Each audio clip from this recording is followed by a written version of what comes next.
नमस्कार बच्चों, कैसे हैं आप लोग। आशा है आप लोग सब लोग अच्छे होंगे, आप लोग की पढ़ाई अच्छे से चल रही होगी।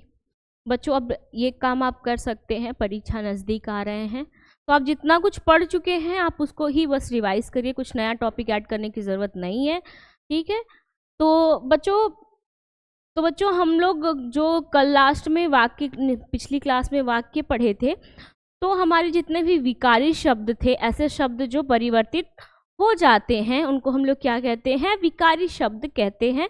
तो क्या था कि वो सारे जो टॉपिक्स थे वो किसके अंतर्गत आते थे, विकारी शब्द के अंतर्गत। ठीक है, आज से अविकारी शब्द हम लोग शुरू करेंगे। ठीक है, तो पहले चलते हैं अविकारी या अव्यय, उसको समझते वो क्या है। ठीक है, उसके बाद अविकारी शब्द के अंतर्गत आने वाले सभी टॉपिकों को एक एक करके हम लोग पढ़ेंगे। ठीक है बच्चों, चलिए क्या है परिभाषा, देखिए क्या है। ऐसे शब्द जिनमें लिंग वचन पुरुष कारक आदि के कारण कोई विकार, अब विकार का अर्थ क्या है बच्चों, परिवर्तन से है। यहाँ पे आप नोट डाउन कर लीजिए, विकार अर्थात परिवर्तन। ठीक है, विकार अर्थात परिवर्तन से क्या कह रहा है, ऐसे शब्द जो लिंग वचन कारक पुरुष आदि के कारण कोई विकार नहीं आता है, यानी कि ऐसे शब्द जिनमें लिंग वचन पुरुष कारक के कारण कोई भी परिवर्तन नहीं आता है, उन्हें हम लोग क्या कहते हैं, अव्यय कहते हैं। ठीक है, इनका मूल रूप जो है वो स्थिर रहता है, इनका जो मूल रूप होता है वो स्थिर रहता है, वो कभी भी नहीं बदलता है। ठीक है, हम लोग क्या देख रहे थे, बाकी जो विकारी शब्द थे वो क्या कर रहे थे, वो बदल जा रहे थे, किनके पे, लिंग वचन पुरुष और कारक के अनुरूप वो परिवर्तित हो जा रहे थे। लेकिन अब हम लोग जितने भी टॉपिक पढ़ेंगे वो क्या होंगे, वे नहीं परिवर्तित होंगे, वे अपना उनका जो मूल रूप है वो स्थिर रहेगा। ठीक, चलिए अब देखते हैं अव्यय के कितने भेद हैं। अव्यय के 4 भेद हैं, कौन कौन से, पहला क्रिया विशेषण, दूसरा संबंध बोधक, तीसरा समुच्चय बोधक, चौथा विस्मयादि बोधक। ये क्या है, 4 अव्यय हैं, कौन कौन से, क्रिया विशेषण, संबंध बोधक, समुच्चय बोधक और विस्मयादि बोधक। एक एक करके इनकी परिभाषा देखते हुए चलेंगे। क्या है बच्चों, पहले क्रिया विशेषण। क्रिया विशेषण पहले अर्थ समझिए, क्रिया कार्य करना, विशेषण विशेषता बताना, किसी शब्द की विशेषता बताना। तो क्रिया विशेषण का अर्थ क्या हुआ बच्चों, कार्य की विशेषता बताने वाले शब्द को क्या कहेंगे, क्रिया विशेषण कहेंगे। ठीक है, चलिए परिभाषा देखिए क्या है। क्रिया विशेषण अविकारी शब्द है, अविकारी क्यों, उनमें परिवर्तन नहीं होंगे। जो शब्द क्रिया की विशेषता बताए, यानी कार्य की विशेषता बताने वाले शब्द को क्रिया विशेषण कहते हैं। जैसे राम धीरे धीरे चलता है, राम क्या है, करता है, वो क्रिया कर रहा है, क्या कार्य कर रहा है, चल रहा है, लेकिन कैसे चल रहा है, धीरे धीरे चल रहा है। धीरे धीरे क्या है, विशेषण है, किसकी विशेषता बता रहा बच्चों, कार्य करने की। तो ये क्या हो गया, हमारा क्रिया विशेषण हो गया। समझ में आया, राम चलता है, राम क्या है, चलना, क्रिया कर रहा है, कैसे चल रहा है, धीरे धीरे, यानी उसके कार्य करने की विशेषता बता रहा है राम की, कि राम कैसे चल रहा है बच्चों, धीरे धीरे चल रहा है। ठीक है, चलिए अर्थ, अब ये देखिए क्या है, अर्थ के आधार पर क्रिया विशेषण के 5 प्रकार होते हैं। कितने, 5 प्रकार होते हैं, किसके आधार पे, अर्थ के आधार पे क्रिया विशेषण के। पहला क्या है, स्थानवाचक।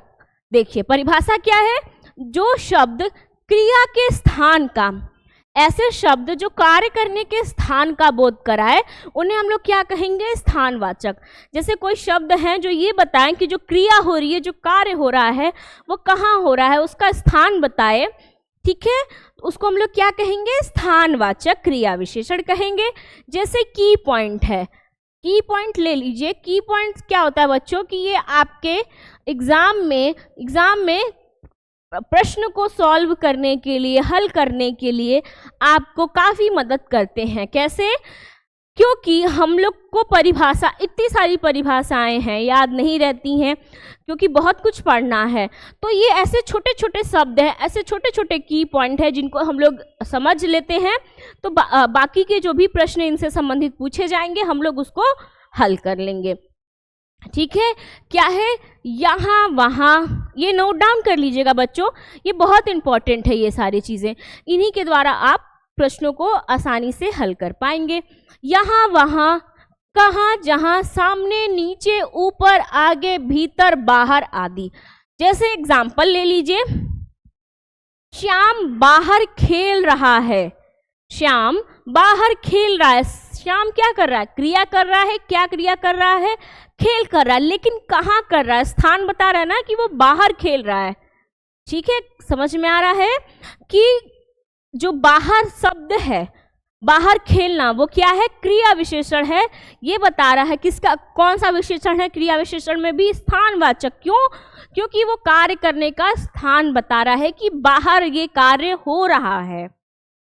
क्लियर हुआ? श्याम बाहर खेल रहा है। बाहर खेलना क्या हुआ? हमारा स्थानवाचक क्रिया विशेषण। ठीक है, चलिए आगे क्या है? कालवाचक। कालवाचक का अर्थ क्या होगा? परिभाषा, क्रिया के समय का बोध करवाए। ऐसे शब्द जिनसे हमें क्रिया के समय का बोध हो, यानी कार्य करने के समय का बोध हो, उन्हें हम लोग क्या कहेंगे? कालवाचक क्रिया विशेषण कहेंगे। वैसे शब्द जिनसे कार्य करने के समय का बोध हो, उन्हें हम कालवाचक क्रिया विशेषण कहेंगे। देखिए कैसे, की पॉइंट इसका क्या है याद रखने का? आज, कल, परसों, पहले, पीछे, अभी, बार बार, प्रतिदिन, कब आदि। ठीक है, एग्जाम्पल ले लीजिए। एग्जाम्पल ले लीजिए एग्जाम्पल ले लीजिए कोई, राम ले लेते हैं। ठीक है, राम कब आएगा पूछा जा रहा है। आना क्या है? क्रिया है। कब? समय पूछ रहा है, यानी उस कार्य की, राम के आने की वो समय पूछ रहा है, काल पूछ रहा है कि राम कब आएगा। आना क्या है? क्रिया है। उसी के साथ वो क्या पूछ रहा है? काल पूछ रहा है कि कब आएगा। तो ये क्या कहलाएगा बच्चों? कालवाचक क्रिया विशेषण कहलाएगा। वैसे ही दूसरा एग्जाम्पल ले लीजिए। दूसरा एग्जाम्पल आप क्या ले सकते हैं? ले लीजिए कि परसों राम ने मोहन से कहा परसों हम दिल्ली जाएंगे। परसों हम दिल्ली जाएंगे। कहाँ जा रहे हैं? दिल्ली जा रहे हैं। कार्य करना है, वो जाएंगे, कार्य करेंगे, जा रहे हैं। कब जा रहे? परसों। तो क्या बता रहा है? समय बता रहा है। ठीक है, तो ये क्या कहलाएंगे? कालवाचक क्रिया विशेषण। ठीक है, तीसरा क्या है? परिमाण अर्थात माप। परिमाप को हम लोग क्या कर सकते हैं? माप। देखिए एग्जाम्पल क्या है, परिभाषा क्या है? वे शब्द जो क्रिया के परिमाण का बोध कराए। किसके परिमाण का बच्चों? क्रिया, कार्य करने का परिमाण बताए, जो कार्य हो रहा है उसका परिमाण बताए, उन्हें हम लोग क्या कहेंगे? परिमाणवाचक क्रिया विशेषण। ठीक है, जैसे की पॉइंट क्या है इसका? बहुत, अधिक, कुछ, थोड़ा, काफी, केवल, कितना, एक एक आदि।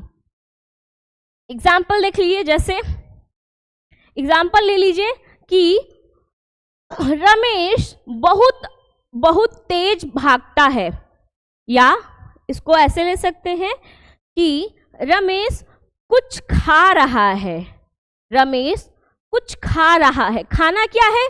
क्रिया है। वहीं कुछ लग गया, कितना खा रहा है, कितना, कुछ, थोड़ा, केवल, ये क्या है? माप बता रहा है। किसका माप? क्रिया का। खाना क्या है? क्रिया है। ठीक है, तो ये क्या कहलाएगा? परिमाणवाचक क्रिया विशेषण कहलाएगा। की पॉइंट बच्चों नोट कर लीजिएगा, ये बहुत इंपॉर्टेंट है। हम बार बार आपसे इसलिए कह रहे हैं क्योंकि एग्जाम में प्रश्नों को हल करने के लिए आपको ये मदद करेंगे। ठीक है, चलिए नेक्स्ट क्या है? दिशावाचक। नाम से प्रतीत हो रहा है ऐसे शब्द जो क्रिया की दिशा का बोध कराए। किसका बच्चों? क्रिया की दिशा का बोध कराए, उन्हें हम लोग क्या कहेंगे? दिशावाचक क्रिया विशेषण। जैसे की पॉइंट क्या है इसको पकड़ने का? जैसे दाएं बाएं इधर, ये मिस प्रिंट हो गया, इधर ऐसे नहीं लिखा जाता है, इसको कट कर लीजिए, सही कर लीजिएगा आप लोग अपने नोटबुक में। इधर उधर किधर, एक और चारों तरफ। ठीक है, एग्जाम्पल ले लीजिए, एग्जाम्पल ले लीजिए, क्या लेंगे? महेश बाएं तरफ खेल रहा है। महेश क्या कर रहा है? क्या क्रिया कर रहा है? खेल रहा है, लेकिन कहाँ? दिशा क्या बता रहा है कि बाएं तरफ वो खेल रहा है। क्रिया मतलब कार्य की क्या बता रहा है? दिशा बता रहा है। हो ऐसे शब्द जो कार्य की दिशा बताए उसे हम लोग क्या कहेंगे? दिशावाचक क्रिया विशेषण कहेंगे। ठीक है, ये क्या है? की पॉइंट है, याद रखने के, इसको नोट डाउन कर लीजिएगा। ठीक है, रीतिवाचक क्या होता है बच्चों? पांचवा क्या है? पांचवा क्रिया विशेषण का पांचवा भेद क्या है? रीतिवाचक। वे शब्द जो क्रिया की रीति का बोध कराए। किसका बच्चों? रीति का, कार्य करने की रीति का बोध कराए, उसे हम लोग क्या कहेंगे? रीतिवाचक क्रिया विशेषण कहेंगे। इसका की पॉइंट क्या है? सचमुच, कदापि, सचमुच, कदापि, ठीक, तेज, साहस, अवश्य आदि। जैसे एग्जाम्पल ले लीजिए, एग्जाम्पल ले लीजिए, घोड़ा तेज भागता है। घोड़ा तेज भागता है। भागना क्या है? क्रिया है। ठीक है, कौन भाग रहा है? घोड़ा भाग रहा है। वहीं उसकी विशेषता बता रहा है क्या? तेज भाग रहा है। तो इसको हम लोग क्या कहेंगे? रीतिवाचक क्रिया विशेषण कहेंगे। क्यों? क्योंकि उसकी रीति बता रहा है कि वो क्या कर रहा है? तेज भाग रहा है। क्लियर हुआ? ठीक है, चलिए पहले रिवाइज कर लेते हैं क्या क्या हम लोगों ने पढ़ा अभी। किसके आधार पे हम लोगों ने बांटा था क्रिया विशेषण को? अर्थ के आधार पर। 5 भागों में स्थानवाचक, कालवाचक, परिमाणवाचक, दिशा और रीति। स्थानवाचक क्या? क्रिया का, वे शब्द जो क्रिया के स्थान का बोध कराएं, स्थानवाचक। कालवाचक, वे शब्द जो क्रिया के समय का बोध कराएं, कालवाचक कहलाएंगे। वहीं परिमाणवाचक, वे शब्द जो क्रिया के परिमाण का बोध कराते हैं, उन्हें परिमाणवाचक कहेंगे। दिशावाचक क्या है? क्रिया की दिशा बताएं जो शब्द, उन्हें हम लोग दिशावाचक कहेंगे। वहीं रीतिवाचक क्या है? क्रिया की रीति बताएं। बहुत इजी, बहुत सिंपल, बहुत आसान है। ठीक है, बहुत ही ज्यादा, बस आपके समझने के ऊपर है। ठीक है,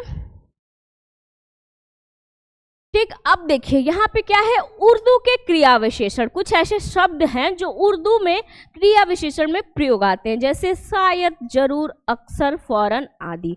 कौन कौन से शब्द हैं? शायद, जरूर, अक्सर, फौरन आदि। देखिए बच्चों, डरना नहीं है। एक कहावत है ना, डर के नौका कभी पार नहीं होती, डर के नौका कभी पार नहीं होती, मेहनत करने वालों की कभी हार नहीं होती। ठीक है, तो क्या है? आपको डरना नहीं है, आपको बस मेहनत करना है, अपने ऊपर विश्वास रखना है, अपने कार्यों को आप ईमानदारी से करिए।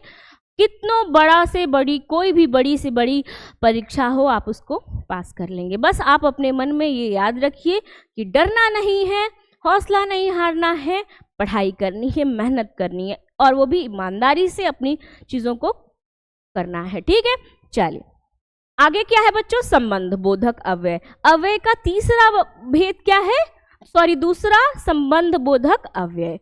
जैसे जो अव्यय संज्ञा के बहुधा पीछे जाकर, ठीक है, उसका क्या करे? संबंध वाक्य के किसी दूसरे शब्दों के साथ दिखलाए। ठीक है, संबंध बोधक नाम से प्रतीत हो रहा है, संबंध बताए कि कैसे बताए? संज्ञा के तुरंत बाद जुड़ के दूसरे वाक्य का संबंध दिखलाए, उसको हम लोग क्या कहेंगे?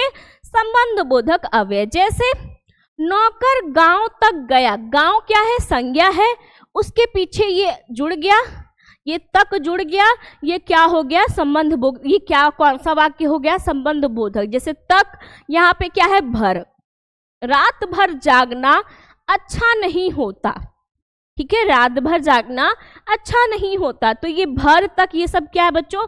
संबंध बोधक हैं, जो संज्ञा के पीछे जुड़ के दूसरे वाक्य का क्या कर रहे हैं? दूसरे वाक्य के साथ संबंध दिखा रहे हैं, उन्हें हम लोग क्या कहेंगे? संबंध बोधक अव्यय कहेंगे। ठीक है, चलिए तीसरा क्या है? समुच्चय बोधक अव्यय। समुच्चय बोधक का क्या है परिभाषा? जो शब्द एक वाक्य को दूसरे वाक्य के साथ या एक शब्द को दूसरे शब्द के साथ जोड़ता है उसे हम लोग समुच्चय बोधक अव्यय कहते हैं। जैसे एग्जाम्पल, हवा चली और पानी बरसा।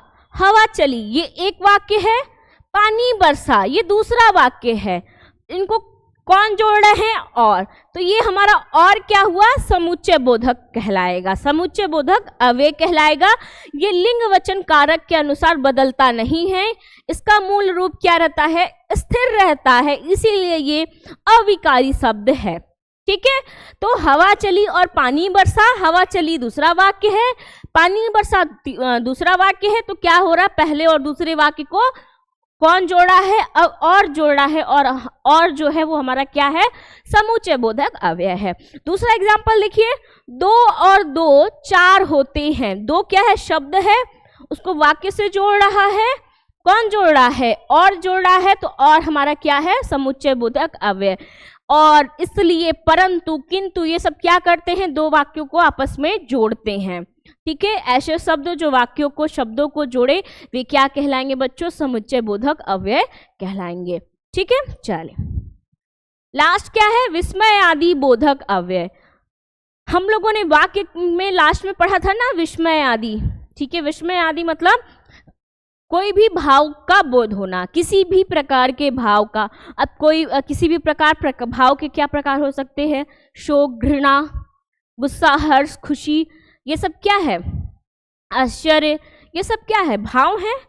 ठीक है, तो इसको हम लोग क्या कहते हैं? विस्मय आदि कहते हैं। वाक्य में हम लोगों ने पढ़ा था। अब आप कहोगे कि मैम ये तो बहुत डिफिकल्ट हो गया समझने में कि विस्मय आदि वाक्य और अव्यय है। तो ये एक ही, वो क्या था? आपको बस वाक्य समझाने के लिए था कि इनको कहते क्या है।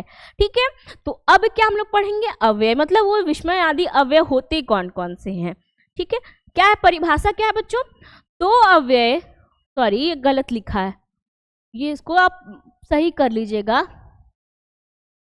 थोड़ा सा मिसप्रिंट हो गया है, इसको आप अपने नोटबुक पे कर लीजिएगा। जो अव्यय, इसको यहाँ कट कर लीजिएगा।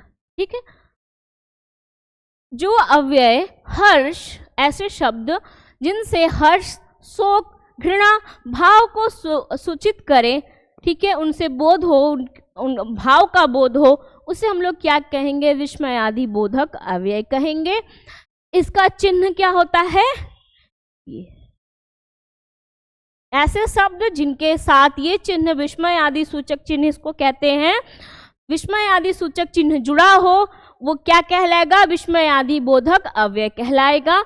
एग्जाम्पल, हाय, अब मैं क्या करूं? तो ये जो हाय है ये कैसा अव्यय है? विस्मय आदि बोधक अव्यय है।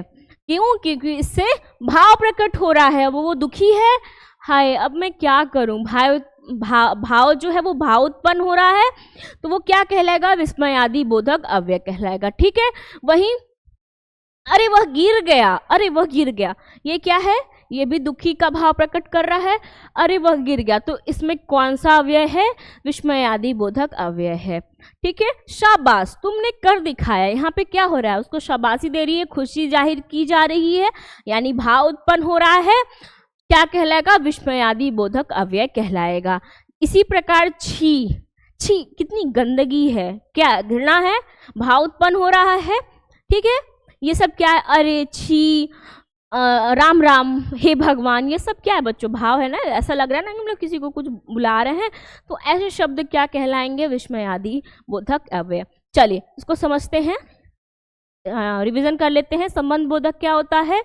जो अव्यय संज्ञा के पीछे जुड़ के उसका क्या कहते हैं? दूसरे किसी वाक्य के साथ संबंध दिखलाते हैं, उन्हें हम लोग क्या कहते हैं? संबंध बोधक। जैसे तक, भर, ये ऐसे शब्द हैं जो संज्ञा के पीछे जुड़ते हैं और दूसरे शब्द के साथ उसका संबंध दिखाते हैं। जैसे नौकर गांव तक गया, रात भर जागना अच्छा नहीं होता। ठीक है, ये क्या हुए? संबंध बोधक हुए। वहीं समुच्चय बोधक क्या है बच्चों? जो शब्द एक वाक्य को दूसरे वाक्य के साथ या एक शब्द को दूसरे शब्द के साथ जोड़ते हैं, उन्हें हम लोग क्या कहते हैं?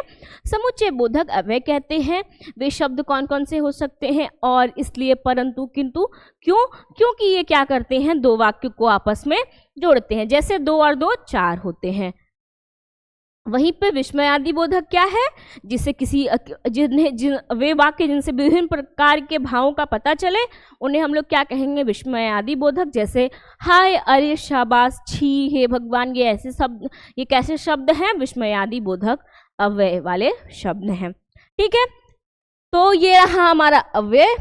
लास्ट क्लास में हम लोगों ने वाक्य पढ़ा था, अभी हम लोगों ने अव्यय पढ़ा, और आने वाली अगली क्लास में आप क्या पढ़ोगे, काल पढ़ेंगे। ठीक है बच्चों, तो आपको जो भी चीज़ें नहीं समझ में आई हो आप मुझे बताइए। हमारे टेलीग्राम ग्रुप पे आप तो जुड़े ही होंगे, उस पर अपनी कोई भी परेशानी को आप पूछ सकते हैं। तब तक के लिए कल की क्लास में फिर मिलते हैं, तब तक आप लोग अपना पढ़ाई करिए, मस्त रहिए, आपका दिन शुभ हो। धन्यवाद।